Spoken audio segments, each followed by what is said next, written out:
Hello and welcome to this video on The Killing, which is a TV crime drama that is on the syllabus for the AQA Media Studies A-Level.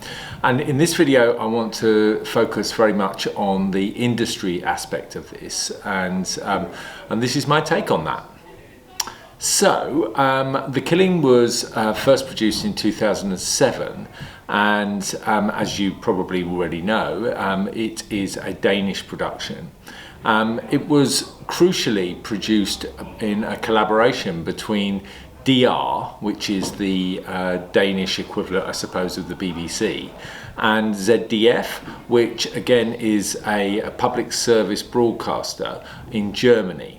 And that collaboration between the two of them has happened previously and has happened since. They've made other Scandi-noirs as part of that. So why should that matter that they were public service broadcasters rather than commercial broadcasters? Well, I think if we think about the theorist Curran and Seaton, they believe that the media is dominated by the big six or big five, whoever's bought anyone out at the moment, and the consequence of that is that what we have is the chase for ratings in order to sell either subscriptions or advertising space. Well, of course, public service broadcasters don't have to do that. And Curran and Seaton love public service broadcasters because they have the freedom then to create diverse programs perhaps that wouldn't be made otherwise because they're too much of a risk. So in this case, we have a 20 episode series 1 of The Killing, and arguably DR and ZDF had the freedom, the creative freedom, to be able to do that without overly being obsessed by viewing figures. And indeed, DR's own public service broadcasting remit is to reflect the culture of Denmark, to be inclusive, and it says nothing about attract very large audiences. And that's the case with all public service broadcasters, and so their job, their function, is very much different from those of commercial broadcasters. And that freedom from ratings, is something that certainly Curran and Seaton believes would create a more diverse programming diet that we have.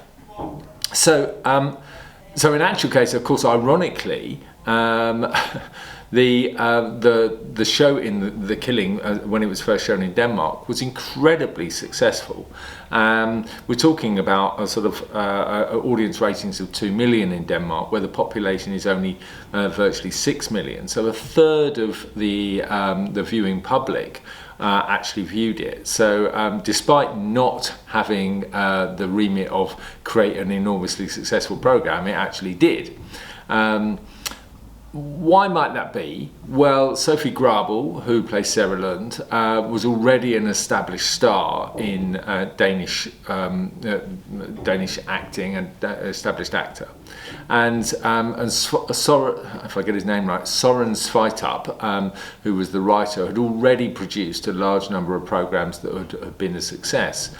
So in terms of risk, and here we introduce David Hesmondhalgh, don't we, in terms of Hesmondhalgh talks about those that producers tend to minimise risk in order to maximise profit. Well, the risk was minimised because of those two names that were associated with the programme itself. So we've got this really successful programme in Denmark, and 4 years later, in 2011, BBC4 picked it up and said, actually, this programme fulfills exactly what we want. Now, of course, BBC4 are a public service broadcaster, and their remit very much is to create culturally engaging, intellectually stimulating shows. And very much part of that original 2002 remit for BBC4 was to broadcast international cinema.